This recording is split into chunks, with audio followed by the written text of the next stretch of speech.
கிட்ட எவ்வளோ பேசி பார்க்குறாரு விஜய். பாட்டி வந்து ஒத்தே வரல. அதனால ஒரு முடிவுக்கு வர்றாரு விஜய். இதுக்கப்புறம் வந்து உங்ககிட்ட பேசிட்டு இருக்கிறதுக்கு வேற ஒண்ணுமே இல்ல. எனக்கு நல்லா தெரிஞ்சு போச்சு. நீங்க காவேரி ஏத்துக்க மாட்டீங்கன்னு சொல்லிட்டு, இதுக்கப்புறமும் இத பேசாம நான் கிளம்புறேன் அப்படின்னு சொல்லிட்டு, நேரா வந்து ரூமுக்கு போய் ட்ரெஸ் எல்லாம் எடுத்து வச்சுட்டு கிளம்புறாரு. அத பார்த்து எல்லாருமே அதிர்ச்சி அடையறாங்க.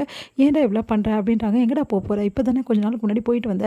மறுபடியும் வெளிய போணுமா?" அப்படின்னோனே, நான் ஒரே நடியா இந்த வீட்ட விட்டே போறேன். இந்த சொத்து, சுகம் எதுவுமே எனக்கு தேவையில்ல. எனக்கு என் காவேரி போதும். என் காவேரி தேடி தான் நான் போறேன். இதுக்கப்புறம் என் காவேரி கூட தான் நான் இருக்க போறேன். என் காவேரி இல்லாம என்னாலலாம் வாழ முடியாது. இந்த எதுவுமே எனக்கு தேவையில்ல. எந்த சொத்தும் தேவையில்ல. எதுவுமே எனக்கு தேவையில்லையே. அப்போ தாத்தா, பாட்டி கூட உனக்கு தேவையில்லையா? நான் சொல்லலையே தேவையில்லைன்னு சொல்லிட்டு, நீங்க தானே வந்து காவேரிய ஒதுக்கி வைக்கிறீங்க. காவேரி ஒதுக்கி வைக்கிறதும், என்ன ஒதுக்கி வைக்கிறதும் ஒண்ணு தான். நானும் காவேரியும் என்னைக்குமே ஒண்ணு தான்.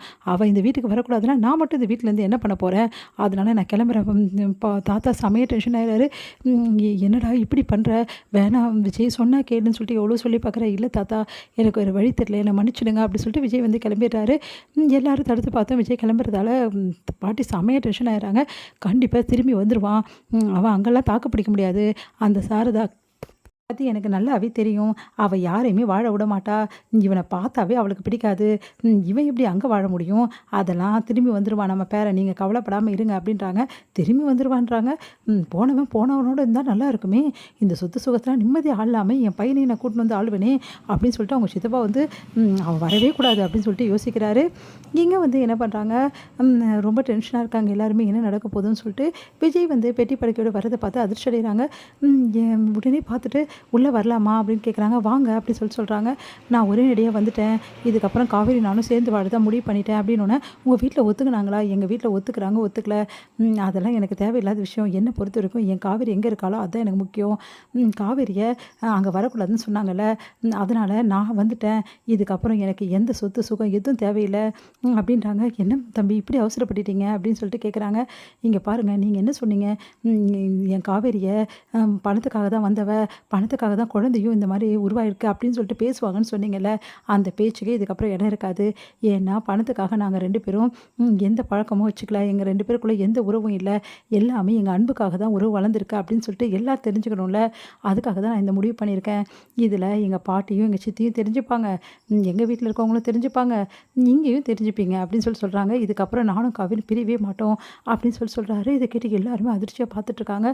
உடனே வந்து நீங்கள் பயப்படாதீங்க, இங்கே இடம் பார்த்தாது எனக்கும் தெரியும். காவேரி நம்ம அந்த ரூமுக்கு போயிடலாமா அப்படின்னோடனே, சரிங்க அப்படின்றாங்க. உடனே வந்து காவேரி வந்து, ஏங்க நீங்கள் பண்ணது ரொம்ப பெரிய தப்புங்க. நீங்கள் இங்கே வாங்கலை அப்படி சொல்லிட்டு தனியாக கூப்பிட்டு பேசுகிறாங்க.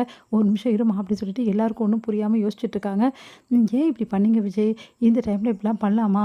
பாவம் இல்லை, தாத்தா பாட்டி மனசு வருத்தப்படுவாங்களே. இங்கே பாரு, யார் வருத்தப்படுறாங்க வருத்தப்படலன்னு இப்போல்லாம் இதெல்லாம் யோசிச்சுட்டு இருக்க முடியாது. சொன்னால் புரிஞ்சுக்கோ காவேரி. இதுக்கப்புறம் நீ நானும் பாப்பா 3 பேர் தான் நம்ம வாழ போகிறோம். நம்ம வாழ்க்கையை நம்ம வாழணும் காவேரி. அடுத்தவங்களுக்காகவே வாழ்ந்துட்டு இருந்தா நம்ம வாழ்க்கை எப்படி வாழ்றது அப்படி சொல்லிட்டு கேட்குறாரு. அதை கேட்டு அப்படியே உருகி போகிறாங்க காவேரி. அப்படியே ஹக் பண்ணிக்கிறாங்க. விஜய் அப்படின்னு சொல்லிட்டு, நான் யாருக்காகவும் வந்து ஒன்று விட்டு தர மாட்டேன் காவேரி. எனக்கு காசு பணம் முக்கியம் இல்லை காவேரி, எதுவுமே முக்கியம் இல்லை காவேரி, நீ மட்டும் தாண்டி எனக்கு முக்கியம் அப்படின்னு சொல்கிறாரு. அப்படியே வந்து கிஸ் பண்ணுறாங்க காவேரி. தன்னை மறந்து அப்படியே விஜயை இறுக்கி டைட்டாக கட்டி பிடிச்சிக்கிறாங்க. உடனே வந்து விஜயம் கட்டி பிடிச்சிக்கிறாரு. தன்னை மறந்து 2 பேருமே இருக்காங்க. உடனே வந்து அச்சோ ஏங்க வீட்டில் எல்லோரும் இருக்காங்க, நம்ம இப்படி இருக்கோம் அப்படி சொல்லிட்டு 2 பேர் விலகிக்கிறாங்க. உடனே வந்து சரி சரி இதுக்கப்புறம் நம்ம ரொமான்ஸ் தொடரும் அப்படின்றாரு. சரி சரி வா, ரூம் ரொம்ப நாள் ஆச்சுல. அதெல்லாம் ஒன்றும் இல்லை, நான் க்ளீன் பண்ணி தான் வச்சுருக்கேன். நாங்கள் தான் ரூம் ஆன் தானே இருக்கோம். ஓ அப்படியா? சரி சரி இதுக்கப்புறம் காவேரி விஜயும் யாராலையும் பிரிக்க முடியாது அப்படின்னு சொல்லிட்டு அப்படியே ஹக் பண்ணிவிட்டு 2 பேரும் ரூமை வந்து ரெடி பண்ணிகிட்ருக்காங்க.